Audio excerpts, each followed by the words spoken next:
je suis heureux et je suis fier d'être supporter de l'Olympique de Marseille. Voilà. Malgré cette triste nouvelle de Amin Harit où ça m'a crevé le cœur. Voilà. Donc on va en débattre ensemble.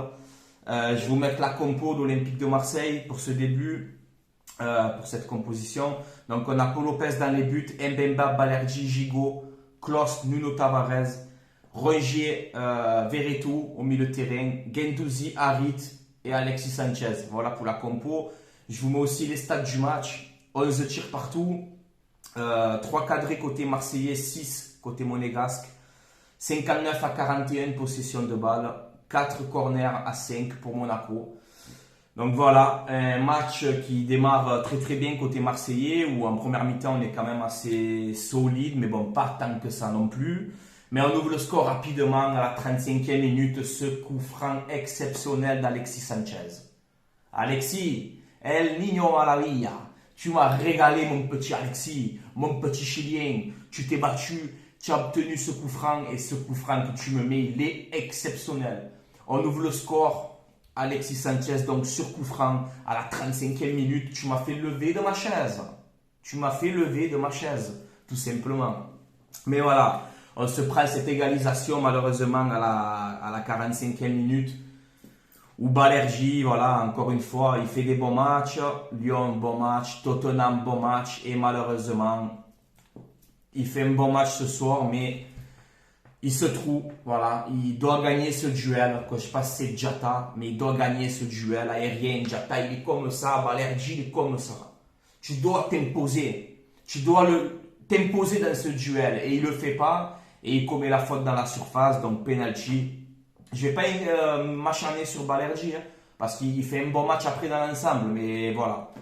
Il fait toujours des fois quelques erreurs qui peuvent te coûter des matchs, et il faut le reconnaître, c'est la vérité les gars. Voilà. Donc penalty pour Monaco, Panenka de Ben Yedder. Donc ça fait un partout à la mi-temps.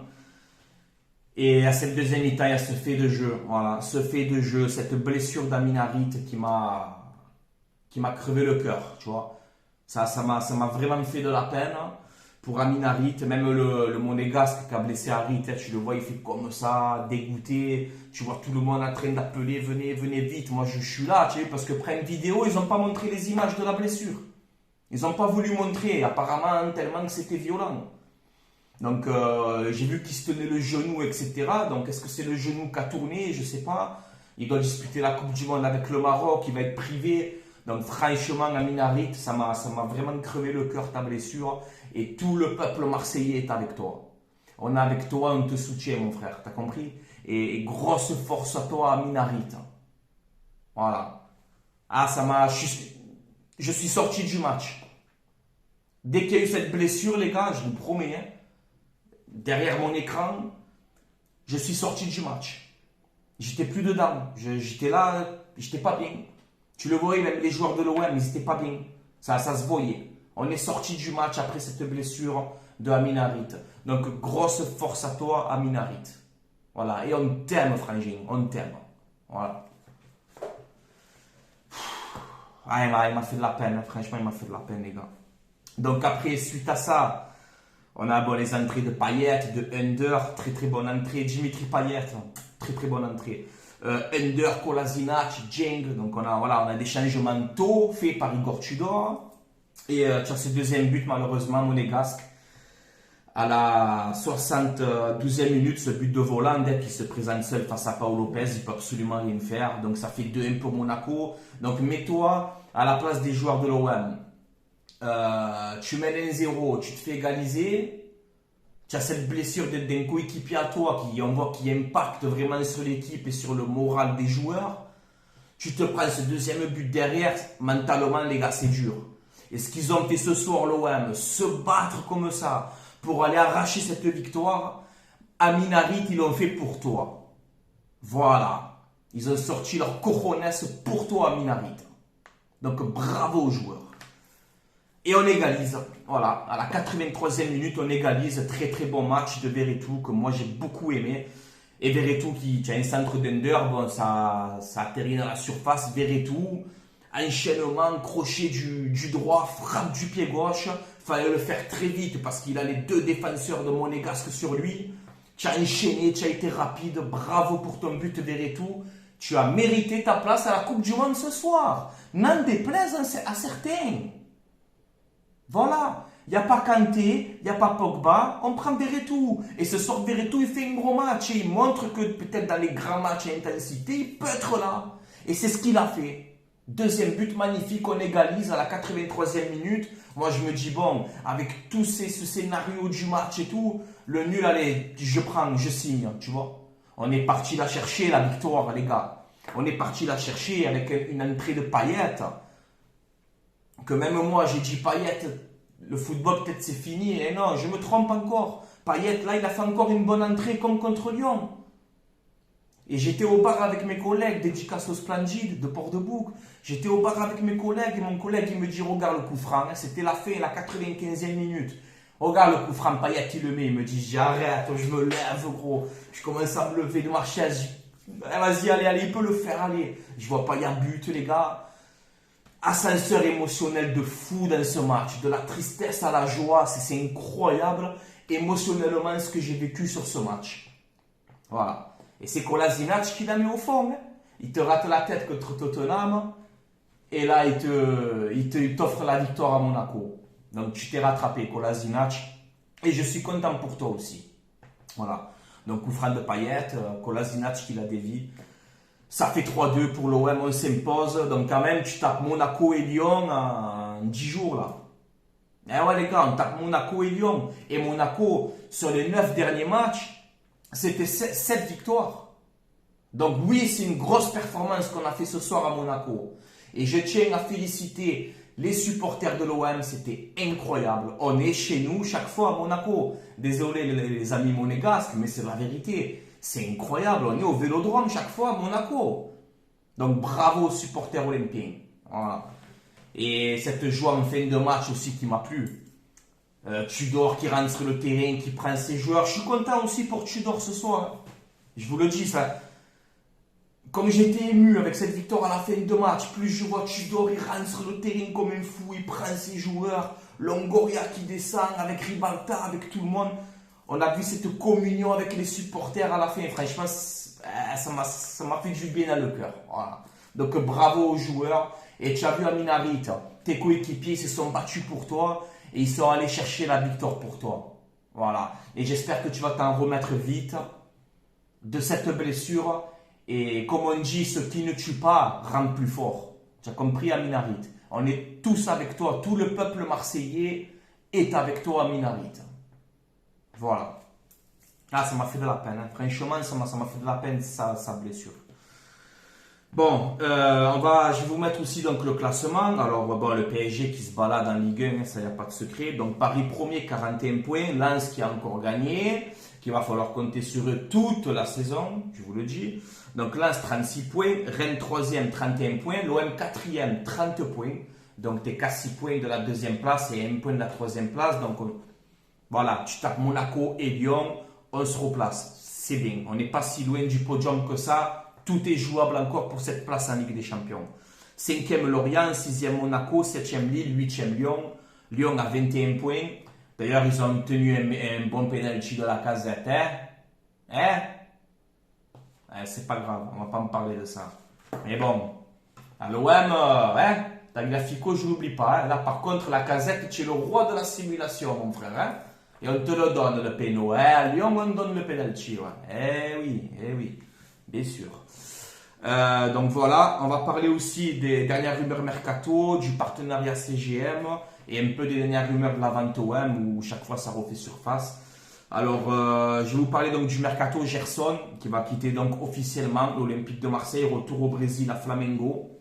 Je pense qu'après ce que j'ai su, je pense que c'est un transfert plutôt familial. Voilà, il est en plein divorce avec sa femme, à ce qui paraît.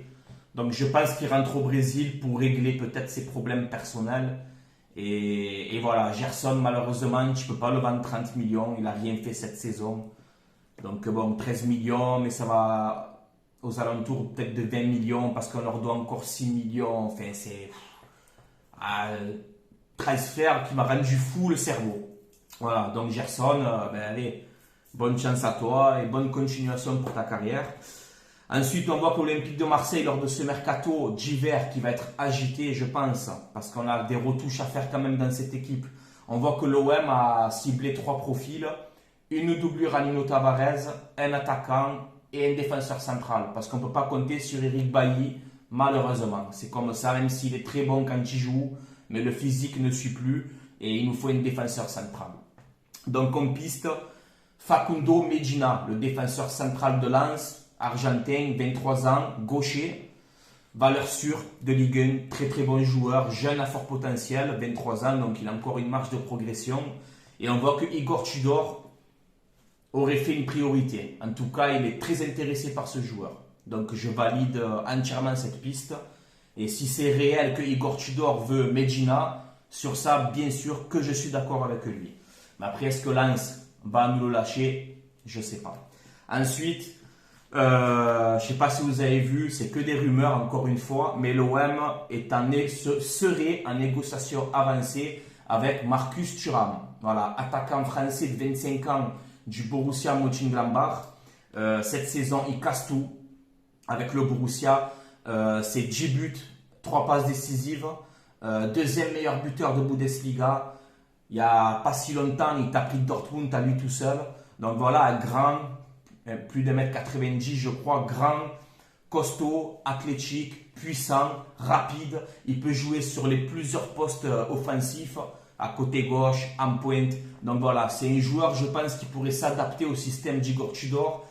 Et vu qu'on joue en 3-4-3 ou 3-5-2, vous appelez ça un peu comme vous voulez, avec les centres de Klose, de Tavares, c'est important d'avoir un grand costaud dans la surface. Et Marcus Thuram peut nous apporter ce profil-là qu'on n'a pas à l'Olympique de Marseille. Voilà, donc je valide totalement cette piste. Et en plus, il me semble qu'il est en fin de contrat. Donc financièrement, ça peut être un bon coup. Et en plus, c'est un bon joueur et qui est jeune aussi. Et qui connaît la Ligue 1. Donc niveau adaptation, on ne doit pas avoir de problème. Donc si ça peut se faire Marcus Thuram, bien sûr que je valide. Ensuite, on va parler du nouveau partenariat. Donc ce sera plus Cazou, hein, ça va être la société marseillaise. Donc c'est pour ça que je suis très content. La CMA CGM. On passe vraiment d'un monde à l'autre. Avec Cazou, on gagnait 25 millions. Là, apparemment, avec la CMA CGM, sur 2 ans, c'est 60 millions d'euros. Je ne sais pas si c'est des chiffres officiels, j'en sais rien. À prendre avec des pincettes, ça par contre. Mais voilà, on passe quand même d'un autre niveau. Voilà, niveau financièrement, c'est des mecs c'est une société qui a toujours connu la réussite. Donc je pense que s'ils se mettent avec nous aujourd'hui, c'est qu'ils veulent que ça réussisse aussi pour l'Olympique de Marseille. Donc je suis très content de ce partenariat. Voilà, très très content. C'est Cazou, je crois que c'était entre 600 et 700 1000 euros au chiffre d'affaires à l'année. Là, on parle d'entre 30 et 40 milliards de chiffre d'affaires à l'année avec CGM. C'est pour vous dire que ça n'a rien à voir en fait. On passe vraiment du coq à l'âne. Voilà. Et en plus, une société marseillaise mondialement connue. C'est vraiment très très bien pour l'Olympique de Marseille ce nouveau partenariat. Et sur ce coup-là, bien sûr que je félicite Pablo Longoria, bien évidemment. Donc, avec ce nouveau partenariat, avec peut-être des nouvelles finances, la rumeur vente OM refait surface encore une fois, où on voit par exemple un Daniel Riolo d'RMC qui n'a jamais été pour la vente, qui n'a jamais cru à la vente OM. Là, d'un coup, il te dit, est-ce que c'est un premier pas vers quelque chose? Donc, on voit que peut-être maintenant, dans les émissions comme ça, on commence peut-être à se poser des questions. Peut-être qu'il se passe réellement quelque chose aujourd'hui à l'Olympique de Marseille. Alors que, comme je vous expliquais 2 secondes avant, Riolo, tout ça, il ne croyait pas du tout à la vente OM. Et là, maintenant, il commence à se poser des questions. Voilà, on a vu un tweet aussi, je ne sais plus qui c'est, une personne d'Arabie Saoudite où il dit en gros, on n'en a plus pour très longtemps, quelque chose va se faire. Alors après, je peux comprendre, ça fait 2 ans, 3 ans, on nous parle de la vente OM et il ne se passe jamais rien. Voilà, donc je peux comprendre aussi les gens qui ne croient pas à la vente. Moi, je ne suis pas contre la vente OM. Bien sûr que j'ai envie d'un projet ambitieux pour mon club. J'ai envie que l'OM regagne des titres. J'ai envie d'attirer de grands joueurs. comme tout le monde, on ne peut plus laisser le Paris Saint-Germain cavalier seul. On ne peut plus. On ne peut plus faire ça. Pour la Ligue 1, ce n'est pas bon. On a envie d'un OM ambitieux, d'un OM costaud. Bien sûr qu'on le souhaite tous. Mais ne pas se catariser, les gars. Moi, j'ai pas envie de me catariser. Tu vois ce que je veux te dire? C'est pas parce que demain, l'OM, ils sont rachetés, on a des moyens de fou, qu'il faut aller mettre des 200 millions sur des Neymar. Moi, ça, j'en veux pas à l'Olympique de Marseille. Il faut être, si vraiment cette vente OM se fait enfin, il faut vraiment un projet ambitieux. C'est pas parce qu'on aura la caillasse qu'il faut les dépenser comme des pigeons. Il faut prendre des joueurs qui sont compatibles avec ça, avec la ville, avec les supporters, des joueurs qui auront les épaules pour porter ce maillot. Tu me fais un 11 avec que des Guendouzi, par exemple, ça je valide. Il faut des mecs comme ça, tu vois. Des mecs qui mouillent le maillot, qui ont la dalle, tu vois. Pas les mecs qui vont aller au Brésil tous les mois, aller faire la bringue et se réveiller parce qu'il y a la Coupe du Monde. Là, tout le monde dit l'encens à Neymar, mais l'année dernière, tout le monde voulait le jeter. Limite, c'était même plus un joueur de foot. Là, d'un coup, Neymar, il se réveille et tu vois tout le monde en train de dire oh, ça y est, Neymar, mais c'est parce qu'il y a la Coupe du Monde, il joue à fond, c'est tout. Moi, cette mentalité-là dans mon club, j'en veux pas. Voilà. Moi, je voudrais des joueurs, si vraiment cette vente se fait, je voudrais des joueurs qui sont compatibles avec la ville de Marseille, les supporters de Marseille. Je ne sais pas si vous me suivez en fait. Voilà. Donc voilà, après on verra bien cette vente. En tout cas, ça commence à parler encore une fois. Donc on verra bien. Moi personnellement, je ne m'enflamme pas. Quand ça sera officiel, on pourra en discuter. Moi j'avais dit que je ne parlais plus de vente OM, mais malheureusement, on est obligé d'en parler parce que ça fait partie, que vous le vouliez ou non, ça fait partie de l'actualité du club. Ça fait partie, ça fait trop longtemps qu'il y a des rumeurs, des ci, des là. On verra bien avec le temps. Moi, perso, j'ai pas besoin d'une vente de mon club pour le supporter. Je supporterai l'OM en Ligue 2, en National, en Ligue des Champions, où tu as envie. Je supporterai mon club quoi qu'il arrive, quoi qu'il se passe. Voilà, au moins, je vous donne mon opinion et mon avis. Voilà, les gars. Donc, on verra bien ce qui se passera. En tout cas, voilà, je vais vous laisser là. Je vais vous faire aussi un grand merci à mon partenariat maillogo.com.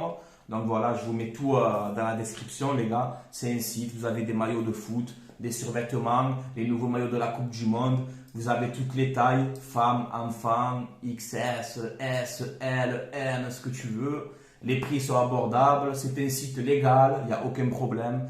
Donc voilà, moi je vous mets tout dans la description. Je ne vous force pas, vous faites comme vous avez envie. Mais en tout cas, c'est de la qualité. Moi, je suis content de bosser avec eux. Donc voilà, les amis. Et pour finir cette vidéo, encore une fois, un grand soutien à Amin Harit. Voilà, gros soutien à toi, frérot. Et j'espère que tu vas t'en remettre. J'étais triste pour toi. Vraiment triste. Ça m'a crevé le cœur, hein, tu vois. Même le joueur de Monaco et tout, le met sur la tête, tout le monde, hein, franchement. Prime Vidéo n'a pas diffusé le ralenti là. Après, on a su que tu es parti à l'hôpital, tout ça. Donc, grosse force à toi, Amin Harit. Et cette victoire, tes coéquipiers, ils l'ont fait pour toi. Voilà. Bon, les amis, c'est tout pour moi. Je vais vous laisser là. Pendant un mois, il n'y a plus l'OM. Pendant un mois, les gars, il n'y a plus l'OM. Alors, il y a la Coupe du Monde, on va s'occuper, on va débriefer les matchs de l'équipe de France, etc. De la Coupe du Monde, on va s'occuper. Mais c'est vrai, pendant un mois, il n'y a plus l'OM, ça va être long quand même. Hein. Voilà, ça va être long. Parce que c'est l'OM avant tout, moi. Voilà, même si je suis avec la France, je suis avec mon pays, c'est normal. J'ai envie que la France remporte cette Coupe du Monde. Mais l'OM, c'est pas pareil. Donc voilà, les amis. Allez, je vais vous laisser là. C'était Franky Foot. Allez l'OM à la vie à la mort comme d'habitude. On tape Lyon et on tape Monaco. Je suis content. Voilà. Je suis très content. Passez une bonne soirée, une bonne nuit, portez-vous bien et allez l'OM à la vie à la mort les gars. Ciao ciao la famille.